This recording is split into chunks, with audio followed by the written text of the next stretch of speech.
Sa ngalan ng Ama, ng Anak, at ng Espiritu Santo, Amen. ang pagpapala ng ating Panginoong Hesu Kristo, ang pag-ibig ng Diyos Ama, at ang pagkikipagkaisa ng Espiritu Santo naway sumainyong lahat. At sumaiyo rin. Mga kapatid, tinipon tayo bilang mga kaanib na angkan ng Diyos, kaya dumulog tayo sa maawaing Panginoong nagpapatawad ng Diyos. Sinugong tagapagpagaling sa mga nagsisisi, Panginoon, kaawaan kami. Panginoon, kaawaan mo kami. Dumating na tagapaganyayang mga makasalanay magsisi, Kristo, kaawaan kami. Kristo, kaawaan mo kami. Nakaluklok ka sa kanan ng Diyos Ama para ipamagitan kami. Panginoon, kaawaan kami. Panginoon, kaawaan mo kami. Kaawaan tayo ng makapangyarihang Diyos, patawarin tayo sa ating mga kasalanan at patnubayan tayo sa buhay ng walang hanggan. Amen.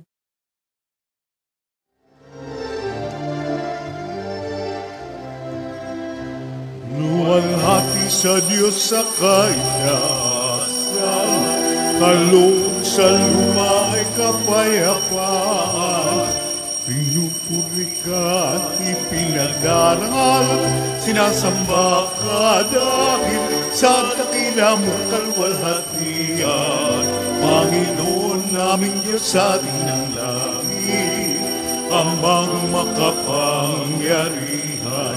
Panginoong Jesucristo, utong na anak ng Diyos, kordero ng Ama, ikaw nag-aalis mga kasalanan ng sanlibutan. Tanggapin mo ang aming kahilingan, ikaw na nanunugno sa kanan ng Ama, maawa ka sa amin. Ikaw lamang ang banal, Panginoong Jesucristo, kasama ng Espiritu, sa walhati ng Ama. Amen, Amen, Amen,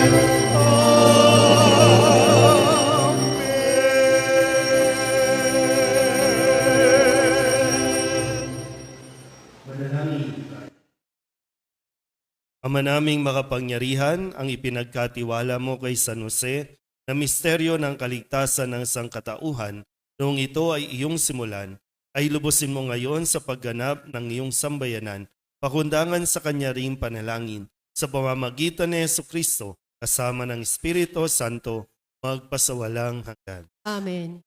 Maupo po ang lahat.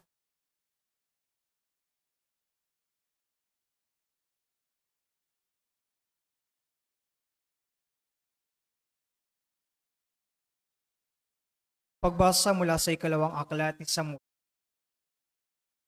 Noong mga araw na ito, sinabi ng Panginoon kay Nathan, ganito ang sabihin mo kay David, pagkamatay mo, isa sa iyong mga anak ang ipapalit ko sa iyo.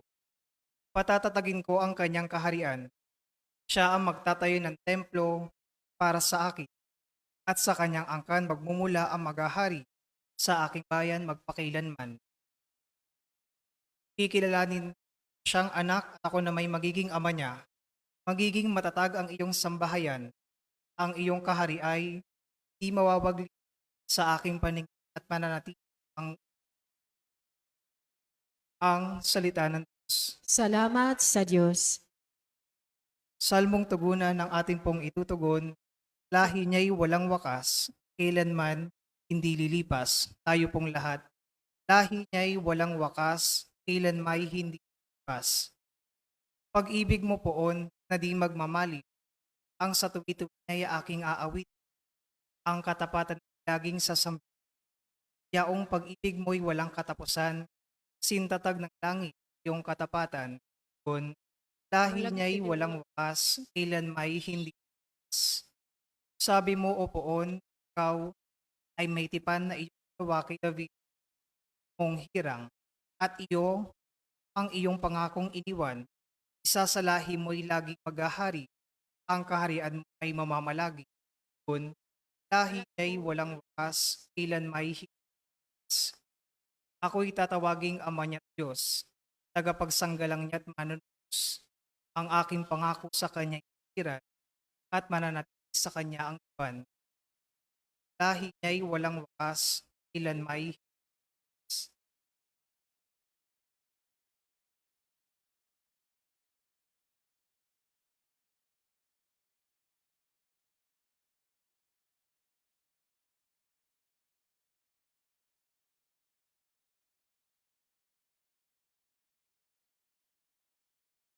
Basa mula sa sulat ni Apostol San Pablo sa mga Roma. Mga kapatid, ipinangako ng Diyos kay Abraham at sa kanyang lahi na mananahin nila ang sanlibutan, hindi dahil sa pagsunod niya sa kautusan, kundi sa kanyang pananalig sa Diyos at sa gayon siya ay pinawalang sala.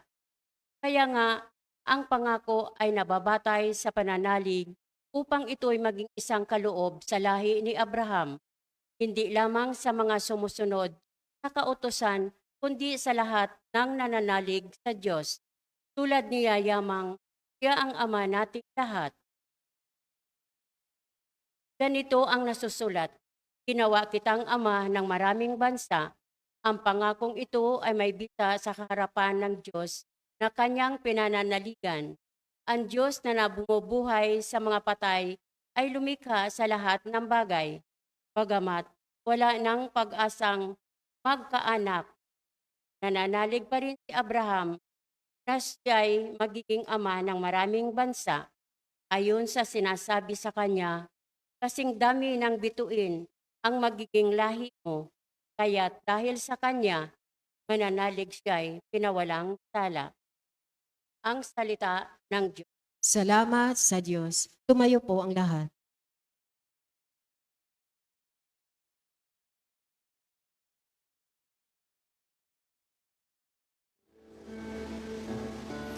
Wika mo'y aming diringgin, wika mo'y aming susundin, wika mo'y aming tutupin.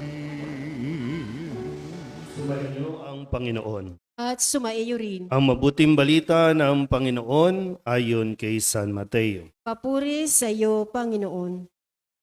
Si Jacob ang ama ni Jose na asawa ni Maria. Si Maria naman ang ina ni Jesus na tinatawag na Kristo. Ganito ang pagkapanganak kay Yesu Kristo. Si Maria na kanyang ina at si Jose ay nakatakda ng pakasal. Ngunit bago sila nakasal, si Maria ay natagpuang nagdadalang tao. Ito'y sa pamamagitan ng Espiritu Santo.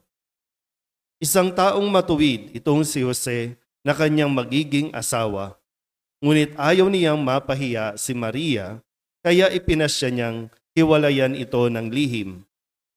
Samantalang iniisip ni Jose ito, nagpakita sa kanya sa panaginip ang isang anghel ng Panginoon. Sabi niya sa kanya, Jose, anak ni David, huwag kang matakot na tuluyang pakasalan si Maria sapagkat siya'y naglihi sa pamamagitan ng Espiritu Santo. Manganganak siya ng isang lalaki at ito'y pangangalanlan mong Jesus, sapagkat siya ang magliligtas sa kanyang bayan sa kanilang mga kasalanan. Nang magising si Jose, sinunod niya ang utos ng anghel ng Panginoon. Ang mabuting balita ng Panginoon. Pinupuri ka namin, Panginoong Hesukristo. Ngayon po ay Lunes ng ikalimang linggo ng ating 40 araw na paghahanda, San Jose, isang lalaki mula sa angkan ni David. No, na sa ating ebanghelyo narinig natin yung huling pangalan, si Jacob na ama ni Jose. Nagpapatuloy yung lahi, nagpapatuloy ang pangalan bilang pagtupad sa pangako ng Diyos mula pa kay David. No, nasa kanyang lahi, magmumula ang tagapagligtas. No, narinig natin po yan sa ating unang pagbasa sa aklat ni Samuel. Kapisahan ni San Jose, esposo ni Maria. Bukas pa talaga yung pagdiriwang, pero dahil ito ay itinalaga ng simbahan na solemnity o dakilang kapistahan, kung kaya't ngayon pa lang ay pinagdiriwang na natin ito. Si San Jose, pinili ng Diyos para maging asawa ni Maria, para maging ama, tagapagtanggol, tagapagprotekta, tagapagtaguyod nitong mag-inang si Jesus at si Maria, isang matuwid na lalaki, nakatakdang ikasal kay Maria. Pero sa puntong ito, sabi nga po, no, nagdadalawang isip siya kung itutuloy ba niya. Naguguluhan siya dahil hindi pa niya nagagalaw si Maria ay buntis na ito. Ganun po yung isang parang definition ng isang lalaking matuwid. Yung igagalang mo ang pagkababae o ng isang babae at hihintayin mo yung tamang oras, tamang pagkakataon para sa pag-aasawa. Kanina tinitingnan ko po, no, ang loob ng ating simbahan. Kamusta ba kayo? Ha? Kasi hindi ko alam, no, kung dito lang ba sa atin, dito sa Kamba, dito sa parokya ng Soledad, sa distrito ng San Nicolas, hindi natin masyadong pinapansin si San Jose. Ang mga kalalakihan ba dito sa ating parokya ay medyo nakakalimot sa halimbawa na dapat tularan ng pagiging ama, pagiging asawa, yan ay si San Jose. So hindi ko alam kung ano ba. Karamihan dito na nagsimba ngayon, kababaihan. Ilan lang ba yung lalaki dito? Si Tatay Boy, may edad na. Ito, hindi ko alam kung mag-aasawa o ano, 2 bata sa taas. Karamihan babae. Ano bang daladala nyo kay San Jose? Sana yung asawa ninyo maging katulad ni San Jose. Sana yung asawa ninyo, yung tatay ninyo, tumino. Sana hindi magbisyo. Sana itigil na yung pag-iinom. Ano bang daladala ninyo? O baka hindi rin natin alam paano lumapit kay San Jose. Kasi meron tayong isang santo sa katauhan ni San Jose na kailangan natin din parang handa rin tumulong kung sakasakali, no, na nagkakaproblema ka sa asawa, kung sakasakaling yung lalaki ay naguguluhan sa kung paano gagampanan yung kanyang responsibilidad. Maganda sana, no, kung naririnig sana ito ng mga tatay, ng mga kalalakihan, na yung mensahe na huwag kang matakot. Kung si San Jose nga, nagkaroon din ng takot eh. Yung San Jose, nagduda din. Pero, nung marinig niya yung mensahe ng Panginoon na huwag siyang matakot, hindi siya natakot. Sinuong niya, tinanggap niya ang misyon na ito, ang responsibilidad, inako niya ito ng may kababaang loob. Nang alukin ba si Jose at sabihin sa kanya na huwag kang matakot na tuluyang pakasalan si Maria. Ay si San Jose, karpentero lang yan. Ginawa ba siyang mayaman pagkatapos nun? Hindi. Pero nagsikap. Sa tingin ko, no? Kasi nabuhay niya si Maria, nabuhay niya ng maayos si Jose. Napalaki niya ng maayos. So wala sa katayuan o sa uri ng trabaho, sa laki ng kita, nakadepende yung pagiging mabuting ama. Kaya nga, no, napakagandang halimbawa na kailangan natin pamarisan. Yung tunay na katapangan na ipinakita ni San Jose bilang isang asawa, bilang isang ama. Kung ganyan na talaga, no? Kasi nga, nagpadalos-dalos ang karamihan sa atin, hindi muna nag-isip, hindi muna hinilatis ng mabuti kung yung lalaki bang yan talaga ang itinalaga ng Diyos o siya ba talaga yung pinili ng Diyos para sa inyo o pinilit nyo lang na siya yung gusto ninyo. Andiyan na yan.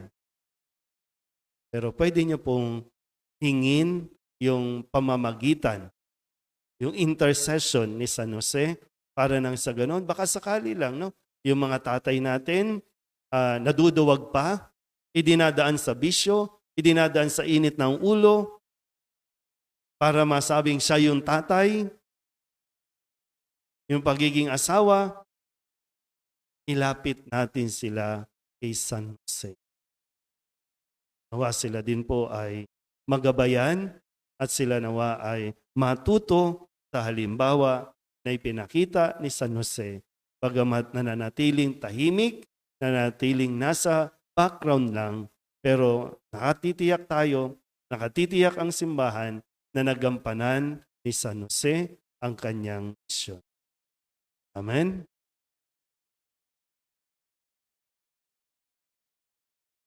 Ipahayag natin ang ating pananampalataya. Sumasampalataya ako Sa Diyos amang makapangyarihan sa lahat, na may gawa ng langit at lupa. Sumasampalataya ako kay Jesucristo, iisang anak ng Diyos, Panginoon nating lahat. Nagkatawang tao siya na lang ng Espiritu Santo. Ipinanganak ni Santa Maria Berhen, pinagpakasakit ni Poncio Pilato, ipinako sa krus, namatay, inilibing, nanaog sa kinaroroonan ng mga yumao, nang may ikatlong araw na buhay na magmuli, umakyat sa langit, naluluklok sa kanan ng Diyos amang makapangyarihan sa lahat. Doon magmumulang paririto at hukom sa nangabubuhay at nangamatay na tao. Sumasampalataya naman ako sa Diyos Espiritu Santo, sa banal na simbahang Katolika, sa kasamahan ng mga banal, sa kapatawaran ng mga kasalanan, sa pagkabuhay na muli ng namatay na tao, at sa buhay na walang hanggan. Amen. kasama ni San Jose na isang lalaking marangal at may dakilang pananampalataya, ilapit natin sa Ama bilang isang pamilya ang lahat ng ating kahilingan. Ang ating itutugon, Panginoon, dinggin mo ang aming panalangin. Panginoon, dinggin mo ang aming panalangin.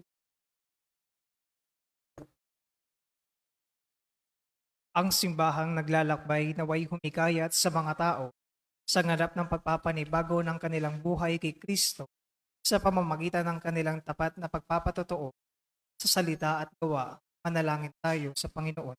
Panginoon, dinggin mo ang aming panalangin. Tulad ni San Jose, ang mga pinuno ng pamahalaan naway hindi mabigo sa kanilang tungkuling pangalagaan ang kapakanan ng kanilang mga nasasakupan.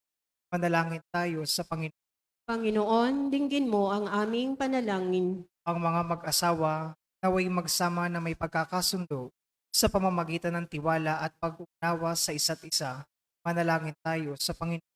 Panginoon, dinggin mo ang aming panalangin. Ang mga nangangalaga sa mga may sakit, mga matatanda, mga may kapansanan, mga nangungulila o namimigati, naway palakasin sa kanilang mga pagsisikap. Manalangin tayo sa Panginoon. Panginoon, dinggin mo ang aming panalangin. Sa pamamagitan ni San Jose, ang mga namayapa ay magtamasa ng walang katapusang kapayapaan ng Diyos sa langit. Manalangin tayo sa Panginoon.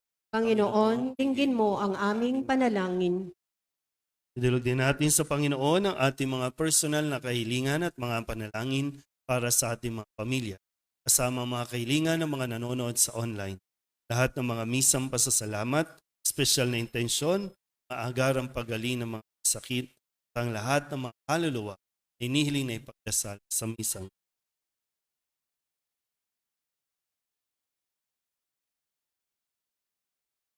Ang lahat ng ito ay inihiling namin sa ngalan ni Kristong aming Panginoon. Amen. Umupo po ang lahat.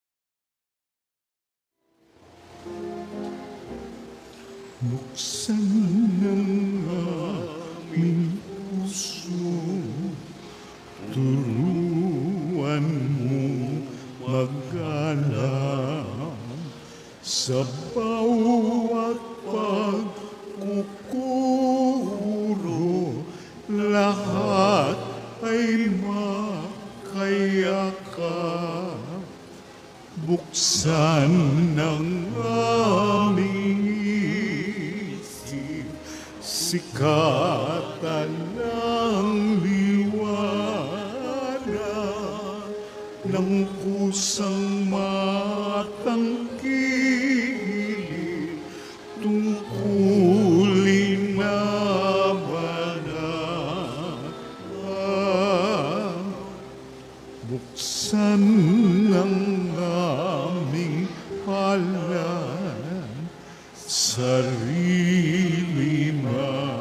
ialay. Tulungan mong ihanap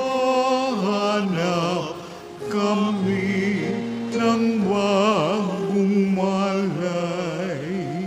Buksan ang aming isip, sikatan ng liwanag ng kusang matangkilik tungkulin na banal. Buksan ang aming palad, sarili marialay. Tulungan mo ihanap kami ng bagong malay. Manalangin kayo mga kapatid upang paghahain natin ay kalugdan ng Diyos Amang makapangyarihan. Tanggapin nawa ng Panginoon itong paghahain sa iyong mga kamay, sa kapurihan niya at karangalan sa ating kapakipangan at sa buong sambayanan niyang banal. Ama naming lumikha, ang maaasahang paglilingkod ni San Jose sa iyong anak na isinilang na mahal na Birheng Maria ay siya rin nawang maganap sa aming paghahain na loobin mong magawa namin ng may malinis na puso sa pamamagitan ni Jesucristo kasama ng Espiritu Santo magpasawalang hanggan. Amen. Sumainyo ang Panginoon. At sumaiyo rin. Itaas sa Diyos ang inyong puso at diwa. Itinaas na namin sa Panginoon. Pasalamatan natin ang Panginoong ating Diyos. Marapat na siya ay pasalamatan. Ama naming makapangyarihan, tunay ngang marapat na ikaw ay aming pasalamatan ngayong kapistahan ni San Jose. Niloob mong mapakasal kay Mariang Birheng Mahal si San Joseng maaasahan sa pananagutan upang may amang lumingap sa angkang kinabibilangan ng iyong angkan ng iyong anak sa kapangyarihan ng Espiritong Banal, isinilang ni Maria ang anak mong minamahal at para sa kanila si San Jose naghanap buhay. Kaya kaysa ng mga anghel na nagsisiawit ng papuri sa iyo nang walang humpay sa kalangitan, kami nagbubunyi sa iyong kadakil.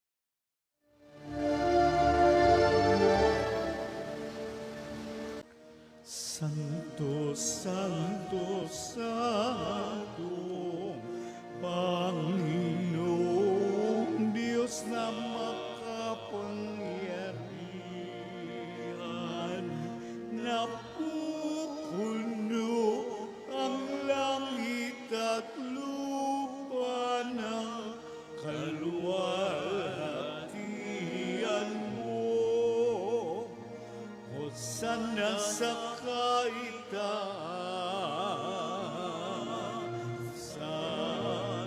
pinagpalang na paririto sa ngalan ng Panginoon.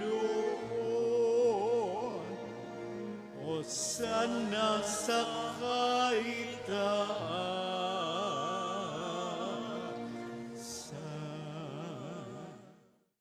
Ama naming banal, ikaw ang bukal ng tanang kabanalan. Kaya't sa pamamagitan ng iyong Espiritu, gawin mong banal ang mga kaloob na ito upang para sa aming maging katawan at dugo ng aming Panginoong Heso Kristo. Bago niya pinagtiis ang kusang loob na maging handog, hinawakan niya ang tinapay, inasalamatan kaniya, inaghati-hati niya iyon, iniabot sa kanyang mga alagad at sinabi, tanggapin ninyong lahat ito at kanin, ito ang aking katawan na ihahandog para sa inyo.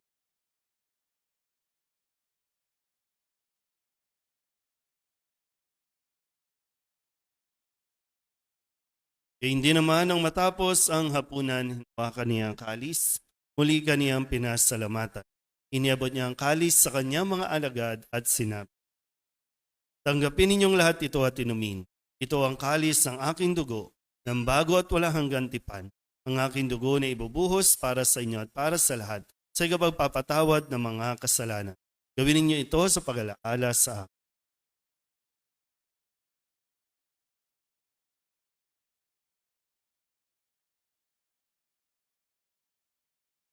Ipagbunyi natin ang misteryo ng pananampalataya. Si Kristo'y namatay, si Kristo'y nabuhay, si Kristo'y babalik sa wakas ng panahon. Ama, ginagawa namin ngayon ang pag-alaala sa pagkamatay at muling pagkabuhay ng iyong anak. Kaya tiniaalay namin sa iyo ang tinapay na nagbibigay buhay at ang kalis na nagkakaloob ng kaligtasan. Kami napapasalamat dahil kami iyong minarapat na tumayo sa harap mo para maglingkod sa iyo. Sinasamo namin kami magsasalo-salo sa katawan at dugo ni Kristo ay mabuklod sa pagkakaisa sa pamamagitan ng Espiritu Santo. Ama, lingapin mo ang iyong simbahang laganap sa buong daigdig. Puspusin mo kami sa pag-ibig kay San Francisco na aming Papa at ni Jose na aming Obispo at ng Tanang Kaparian. Alalahanin mo rin ang mga kapatid naming nahimlay na may pag-asang sila'y muling mabubuhay, gayon din ang lahat ng mga pumanaw. Tawaan mo sila at patuloyin sa iyong kaliwanagan. Tawaan mo at pagindapating kaming lahat na makasalo sa iyong buhay na walang wakas.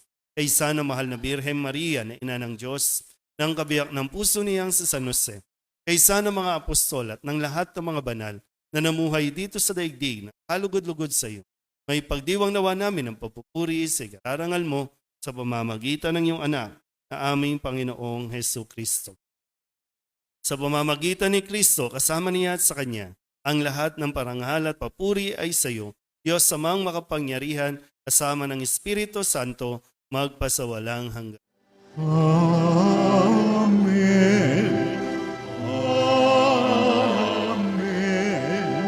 Amen. Amen.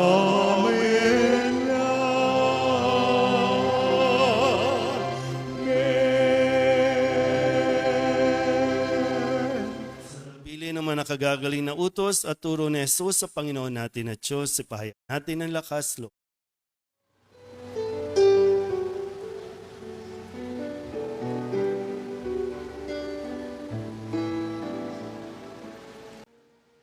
Ama namin, sumasalangit ka, sambahin ang ngalan mo, mapasa amin ang kaharian mo, sundin ang loob mo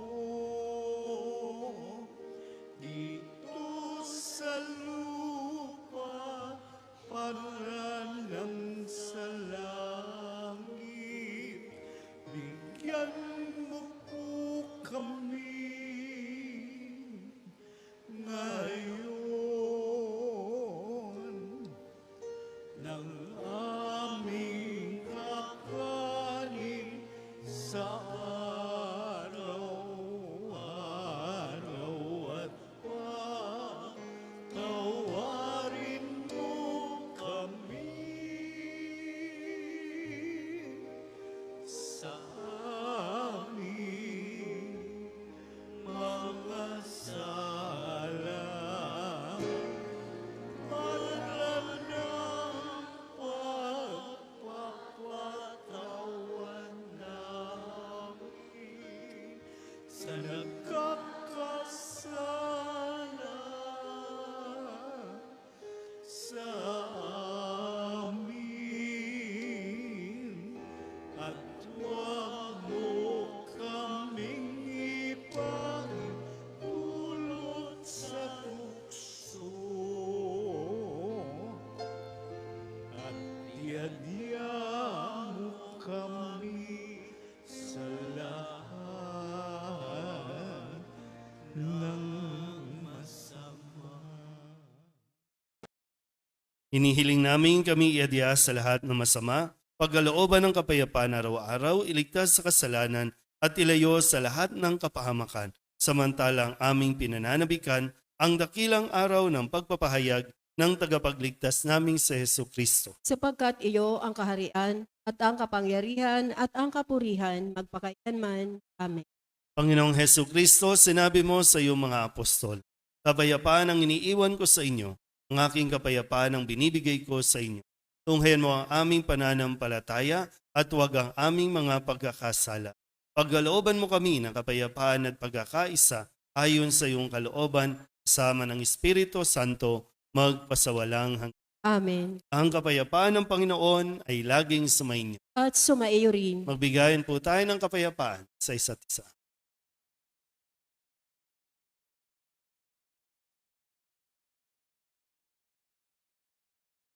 Kordero ng Diyos na nag-aalis ng mga kasalanan ng sanlibutan, maawa ka sa amin. Kordero ng Diyos na nag-aalis ng mga kasalanan ng sanlibutan, maawa ka sa amin. Kordero ng Diyos na nag-aalis ng mga kasalanan ng sanlibutan, ipagkaloob mo sa amin ang kapayapaan. Lumod po ang lahat.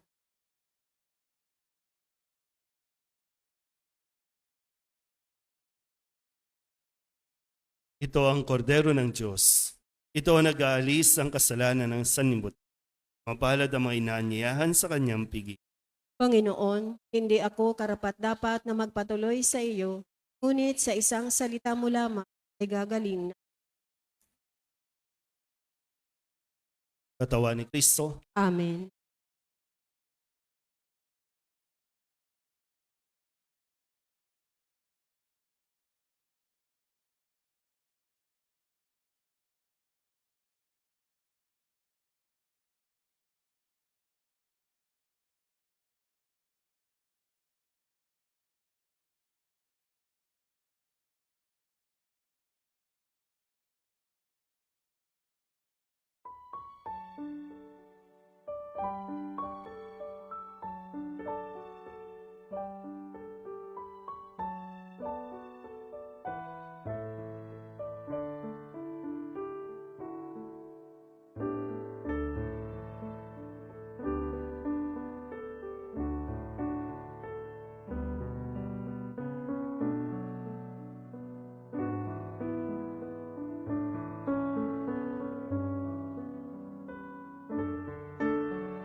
Manalangin tayo.